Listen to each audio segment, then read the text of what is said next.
বলছেন আসসালামু আলাইকুম রহমতুল্লাহ। ওয়ালাইকুম সালাম রহমতুল্লাহ। শেখ, আমরা যারা ট্যাক্সি চালাই প্রায় সময় মহিলাদের গাড়িতে ওঠায় একা অথবা একের অধিক, তখন কি করণীয়? একের অধিক যদি মহিলা থাকে গাড়িতে তাহলে কোনো অসুবিধা নেই, কারণ সেখানে খালওয়াত মানে নির্জনতা হচ্ছে না, নির্জনতা হচ্ছে না। কারণ নবী সাল্লাল্লাহু আলাইহি ওয়াসাল্লাম বলেছেন, লা ইয়াখলুয়ান্না রাজুলুন বিইমরাআতিন ইল্লা কানা সালিসুহুমা আশ-শায়তান। কোন একজন মহিলা যদি একজন পুরুষ একজন মহিলার সাথে নির্জনে যায়, একা একজন পুরুষ একজন মহিলা একটা রুমের মধ্যে যদি থাকেন, আর কেউ নাই সেখানে, আর এদিক সেদিক কেউ দেখছেও না, তাহলে তৃতীয় কে থাকে সেখানে? শয়তান। তখন মহিলাকে ওয়াসওয়াসা দিতে পারে, পুরুষকে ওয়াসওয়াসা দিতে পারে, আর সেখানে ফিতনায় লিপ্ত করতে পারে। ধীরে ধীরে সেই দিনই হয়তো বড় ফিতনা হলো না, কিন্তু সেই দিন কি হলো? সূচনা হলো। একটা নাম্বার নেওয়া নেই হয়ে গেল। আচ্ছা ঠিক আছে, যোগাযোগ থাকবে, আর দেখা হবে আগামী, তার শুরু হয়ে গেল, শয়তান সুযোগ পেয়ে গেল। কিন্তু দুইজন মহিলা থাকলে ওসব ঝামেলা নেই, তাহলে সে খালওয়া থাকলো না। বোঝা গেছে না? জায়েজ। দুইজন প্যাসেঞ্জার মহিলা আছে, কোনো অসুবিধা নেই, উঠান। এখন একজন যখন থাকবে তখন কি অবস্থা? তার দুটো অবস্থা। একটি অবস্থা হচ্ছে শহরের মধ্যে সিটির ভিতরে অথবা রাস্তায় সবসময় গাড়ি চলতি আছে, সিটির ভিতরে না হলেও গাড়ি সবসময় চলছে, ডানে বামে গাড়ি চলছে, আর গ্লাস এমন অন্ধকার কালো করা নাই যে নজরে আসছে না, নজরে আসছে, সবাই দেখতে পাচ্ছে, প্যাসেঞ্জারকেও দেখতে পাচ্ছে আর চালককেও দেখতে পাচ্ছে। তাহলে ওলামারা বলেছেন যে এইটাও নির্জনতা নয়, এটাও নির্জনতা, কারণ এই ফিকহি মাসআলাটি বুঝে নেওয়ার প্রয়োজন রয়েছে। নির্জনতা নেই, কারণ নজরে আসছে। ধরেন এখানে একজন মহিলা যদি এখানে থাকে আর কেউ নাই, ধরেন, আর একজন পুরুষ আছে, কিন্তু ওই দিক থেকে ধরেন ওই যে দোতলা থেকে ধরেন মহিলারা দেখছে, তাহলে এটা নির্জনতা নাই, যদি দূরে আছে, কিন্তু কেউ নেই ওখানে, তখন নির্জনতা। তাহলে ডানে বামে যখন রাস্তায় অহরহ গাড়ি চলছে, সাধারণত শহরে, ধরেন এখান থেকে ম্যানচেস্টার আশেপাশে, কিন্তু যখন সকাল সকাল রাস্তাঘাটে তেমন গাড়ি নেই, আর সেই সময় আপনি শহরের বাইরে এখান থেকে আপনি 25-50 মাইল নিয়ে যাচ্ছেন, সেটা অবশ্য নির্জনতা, অবশ্য নির্জনতা। তখন সতর্কতা অবলম্বন করতে হবে। আশা করি বিষয়টি বুঝতে পেরেছেন। বারাকাল্লাহু ফিক।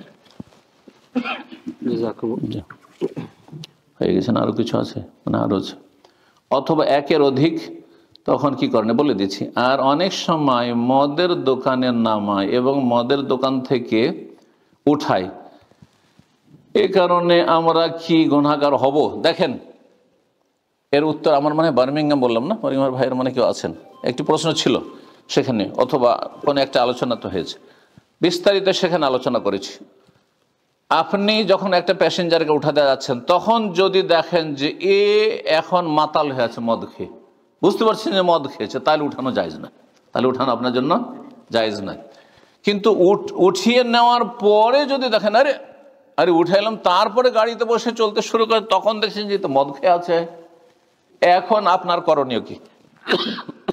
যদি নামিয়ে দিতে পারেন ভালোবাসা দিয়ে, নামিয়ে দিতে পারেন, আর মারামারি ঝগড়া এইসব আশঙ্কা না থাকে, কারণ কে বিপদ টেনে নিয়ে আসবে, মারামারি তো কেউ কোনো দিতে পারে, তাই না?